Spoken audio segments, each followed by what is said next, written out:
ल अगाडि तपाईँले पार्ट 1 तपाईँले हेर्नुभयो भने पार्ट 1 हेर्नु होला। अनि त्यसपछि पार्ट 2 चाहिँ त्यसैबाट कन्टिन्यू छ है।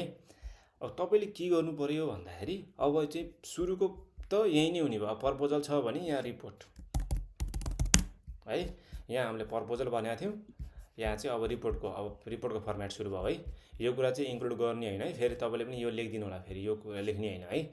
यो जस्ट टपिक भनेर लेख्नु, अनि यो लेख्नु, त्यसपछि यो लेख्नु, यो लेख्नुपर्छ, अनि यो पनि लेख्नुपर्छ है। यो चाहिँ डेट, जस्तो तपाईँ एक्जाम 1 महिनापछि छ भने तपाईँ 1 महिनाको पछिको डेट लेख्ने हो है, करेन्ट त्यही दिनको डेट लेख्ने हो। डेट भन्नाले फुल डेट होइन, मन्थ र इयर मात्रै।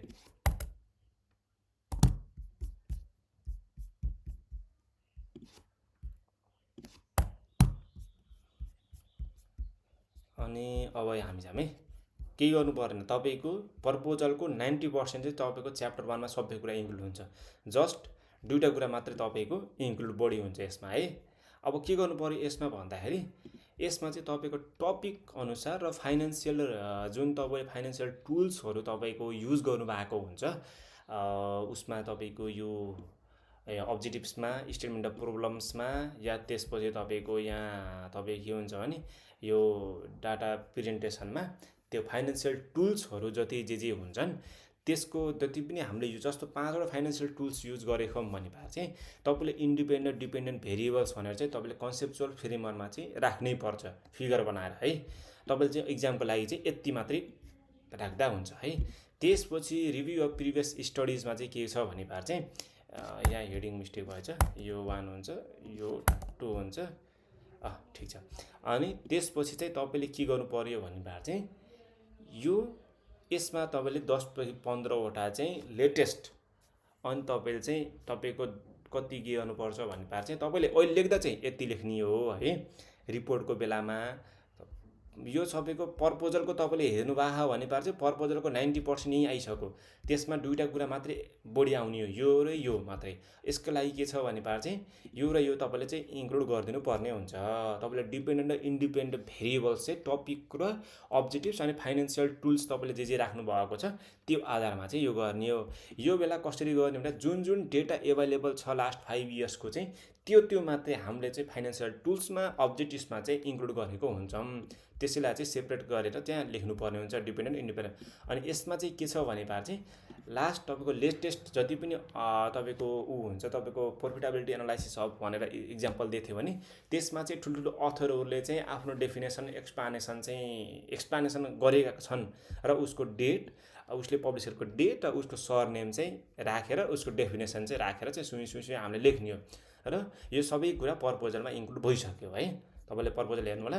अब हामी चाहिँ च्याप्टर 2 मा जति पनि तपाईँले के गर्नुभयो भने यो कुरा त सेम भयो, यो कुरा पनि सेम भयो है।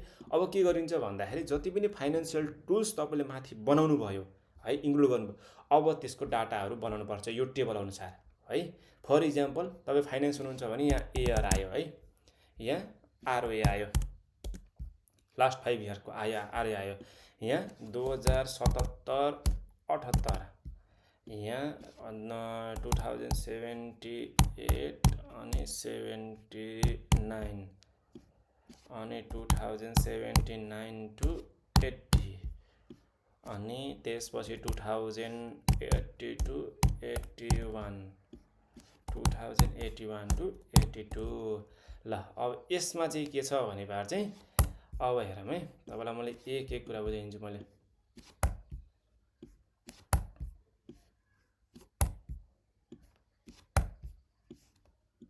एक्जाम्पलमा यहाँ देखिएको छ है। मार्केटिङ भने तपाईँको के हुन्छ भने डेमोग्राफिक, अवेरनेस, पर्सेप्सन, टपिकको तपाईँको के छ भने मार्केटिङमा चाहिँ टोटल्ली टपिक अनुसार नै फरक हुन्छ है। तर यतापट्टि पनि टपिक अनुसार हुन्छ, अलिकति चाहिँ अलिअलि मिल्ने चान्सेस चाहिँ हुन्छ फाइनेन्समा। र लेख्समा चाहिँ लगभग 2 लेखौँ है, यहाँ 3 लेखौँ, यहाँ 4 लेखौँ, यहाँ 5 लेखौँ, यहाँ 6 लेखौँ, र यहाँ चाहिँ पर्सेन्ट भनेर लेखिदिउँ। ल यसरी चाहिँ टेबल भन्छ है। अब यो टेबल अलिक यस्तो भयो, अनि त्यसपछि ल यो भयो है। त्यसपछि अब यहाँ टेबल बनाउँछौँ, यसको एक्सप्लेनेसन गर्छौँ, त्यसपछि फेरि तपाईँको फिगर बनाउँछौँ, त्यसको एक्सप्लेनेसन गर्छौँ। यो कन्टिन्यू प्रोसेस हुन्छ। अब जति पनि माथि आयो जति पनि माथि यो कुराहरू टेबल फिगर बनाइयो 2.1 मा चाहिँ सबै कुरा इन्क्लुड भइसक्यो। अब 2.2 मा चाहिँ हामीले चाहिँ रिजल्ट एनालाइसिस यो जति पनि यो माथिको गरिरहेछ यहाँ जति गरियो योदेखि माथिसम्मको इन्क्लुड गरे हुन्छ, यहाँसम्मको गरेको चाहिँ यसको रिजल्ट एनालाइसिस गर्नुपर्छ। सब कुरा चाहिँ तपाईँले चाहिँ यहाँ तपाईँको च्याप्टर 1 देखि चाहिँ तपाईँको चाहिँ यो तपाईँको 2.1 सम्मको चाहिँ समग्र रूपमा चाहिँ तपाईँले यसमा चाहिँ इन्क्लुड गर्नुपर्ने भयो है। त्यसपछि लाएर तपाईँको यसमा चाहिँ 4-5 पेजेस हुन्छ। त्यसपछि भएको मेजर फाइन्डिङ्स यो मेन हो। अब तपाईँले इक्जामको बेलामा पनि हेर्ने भनेको यही नै हो है, भाइभाको बेलामा र इक्जामको बेलामा चाहिँ हामीले चाहिँ के गर्छ भने मेन चाहिँ फाइन्डिङ्स के छ त, जस्तो यहाँ टेबलमा के छ यो हेर्दाखेरि तपाईँलाई के लाग्छ, कम्पनी ग्रोथ रेटमा आयो नि त, हो यहाँ मेजर फाइन्डिङ्समा चाहिँ ग्रोथ भइरहेको छ कम्पनीको भन्ने हो। अनि के छ कम्पनीको प्रफिटेबिलिटी रेसियो पनि ग्रोथमै छ है। अनि यसको डिसिजन पनि के रहेछ, राम्रै रहेछ। किन भन्दा ग्रोथ तपाईँको हेर्ने हो भने हरेक वर्ष चाहिँ तपाईँको 50%ले चाहिँ ग्रो भइरहेको छ है। अनि तपाईँको अर्को के छ कि कसरी इन्क्रिज भइरहेको छ, जति पनि तपाईँको फाइनेन्सियल टुल्सहरू युज गर्नुभएको छ त्यसको चाहिँ हरेकको चाहिँ तपाईँले के गर्नुपर्ने हुन्छ चाहिँ त्यसमा समग्र रूपमा चाहिँ तपाईँ एक्सप्लेनेसन गर्नुपर्ने हुन्छ। तपाईँको जस्तो यहाँ चाहिँ तपाईँको के छ भने सपोज हामीले गरे अनुसारको आरओए यहाँ भयो भने आरओई अनि नेट प्रफिट मार्जिन अनि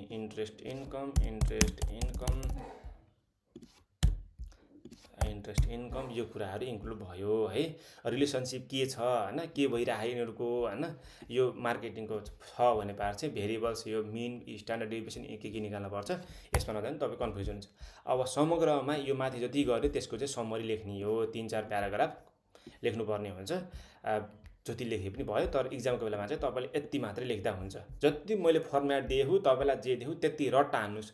रट्टा हानेर हुन्छ के गरेर हुन्छ तपाईँले यादै गर्नु पर्यो कि यो जस्ट मैले एक्सप्लेनेसन किन गरेँ, बाई चान्स तपाईँले भुल्नुभयो भने सरले यो त भन्नुभएको थियो भनेर तपाईँले मनन गरेर भए पनि लेख्न सक्नुहुन्छ भनेर चाहिँ मैले समग्र रूपमा चाहिँ यसरी एक्सप्लेनेसन गरिदिएको, यो चाहिँ पर्दैन है।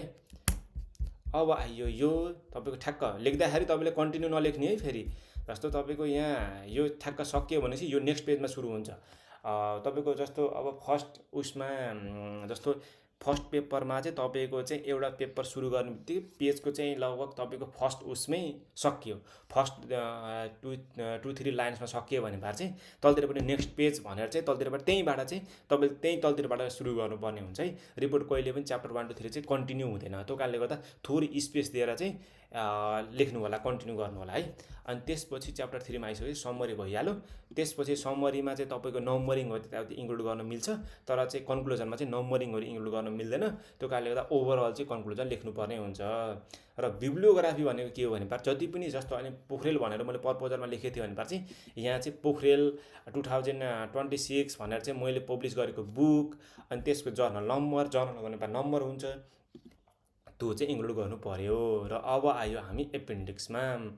जति पनि तपाईँले फाइनेन्सियल टुल्सहरू युज गर्नुभएको छ, डेटा युज गर्नुभएको छ, जस्तो मैले यो गरेँ, यो मैले डाटा राखेँ, यत्तिकै ऱ्यान्डमली राखेर हुँदैन। यसको चाहिँ तपाईँको चाहिँ यसको प्रुफ चाहियो। प्रुफ कहाँ हुन्छ नि कम्पनीको ब्यालेन्स सिटमा या इन्कम स्टेटमेन्टमा कहाँबाट तपाईँले जहाँबाट डाटा ल्याउनु आएको त्यो कुरा चाहिँ तपाईँले यहाँ इन्क्लुड गर्नै पर्छ, नत्र तपाईँले रिपोर्ट फाल्दै हुन्छ, केही कामै लाग्दैन। त्यो कारणले गर्दाखेरिमा तपाईँले चाहिँ के गर्नुपर्छ भने यो एपेन्डिक्स रिपोर्ट लेख्ने बेलामा पनि यो एपेन्डिक्स छ कि छैन, छ भने बार पनि ठिक छ, छैन भने बार चाहिँ रिपोर्ट कहीँ बनाउन नदिनु होला। मसँग बनाउनु पर्छ भने पनि छैन, तर अन्त बनाउँदा पनि यो एपेन्डिक्स चाहिँ अनिवार्य रूपमा हेर्नु होला, जहाँबाट हेर्दा पनि। त्यो कारणले गर्दाखेरि यो तपाईँले चाहिँ हेरेर याद गरेर मनन गरेर के हुन्छ तपाईँले हेर्नु होला। हामीले के गर्यौँ प्रपोजल रिपोर्टको चाहिँ फुल्ली फर्मेट हामीले चाहिँ मिलाएको छौँ, त्यो आधारमा तपाईँले दिनु होला। केही नबुझे मलाई भन्नु होला, मैले तपाईँलाई इच एन्ड एभ्रिथिङ तपाईँलाई मेन्सन गरेको छु। त्यो कारणले गर्दा भिडियो प्लस यो चाहिँ एकचोटि पढ्नु होला है। त्यो कारणले गर्दाखेरि तपाईँले टेन्सन नगर्नु, राम्रो तरिकाले 15मा 15 छटाउने हो रिपोर्टमा।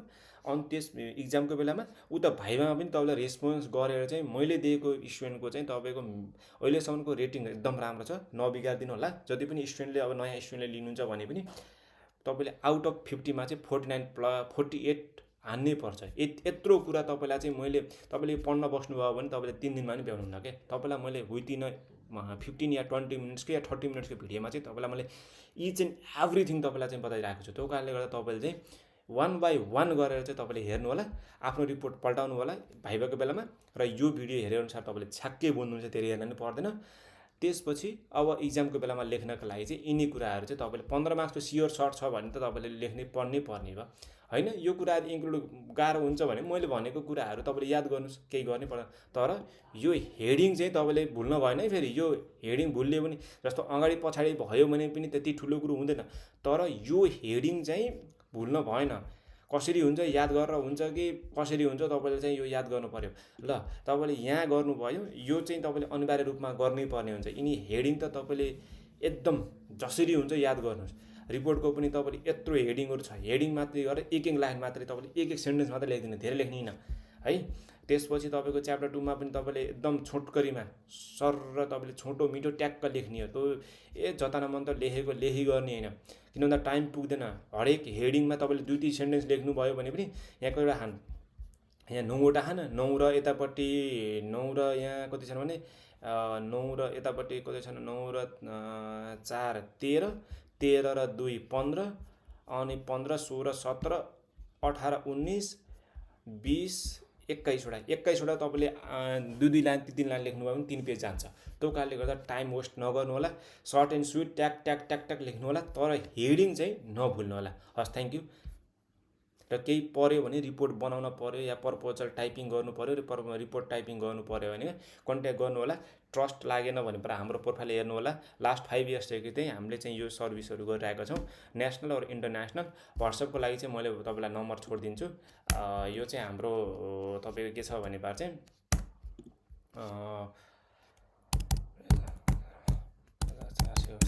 यो चाहिँ व्हाट्सएप नम्बर हो हाम्रो 98 50 98 613 50 480।